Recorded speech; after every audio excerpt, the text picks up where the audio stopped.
د سترې محکمې د عالي شورا د 1445 هجري قمري کال 14مه غونډه ترسره شوه. د سترې محکمې د جزا دیوان عمومي رئیس د پروان او کاپیسا د والي صاحبانو په ګډون له ټولو ولایتي مسؤلینو سره وکتل. د میدان وردګ ولایت محاکمو په یوه میاشت کې د 178 دوسیو پر حل او فصل سربیره 104 وثیقې هم اجرا کړي دي.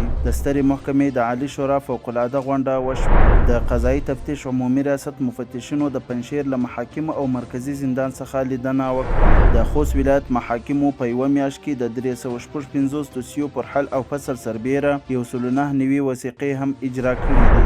د کندهار او هرات زونونو لپاره د اختصاصي محاکمو غړي معرفي شول. د فاریاب محاکمو په 2 اونۍ کې د 300 دوسیو پر حل او فصل سربیره 290 وثیقې هم اجرا کړي دي. د غزنی محاکمو په 2 اونۍ کې د 288 دوسیو پر حل او فصل سربیره 114 وثیقې هم اجرا کړي دي. د بغلان محاکمو په 2 اونۍ کې د 390 دوسیو پر حل او فصل سربیره 140 وثیقې هم اجرا کړي دي. د سریپور محاکمو په 2 اونۍ کې د 102 دوسیو پر حل او فصل سربیره 109 وثیقې هم اجرا کړي دي. د بغلان محاکمو په یوه میاشت کې د 852 دوسیو پر حل او فصل سربیره 209 وثیقې هم اجرا کړي دي. د سمنګان ولایت محاکمو او بیلابیلو اداراتو مسؤلینو ترمنځ همغږي غونډه ترسره شوه. د میدان وردګ، غزنی او بامیانو ولایتونو مرافعه محاکمو کې د دعوت او ارشاد غونډه ترسره شوه. د هرات محاکمو په 2 اونۍ کې د 404 دوسیو پر حل او فصل سربیره 213 وثیقې هم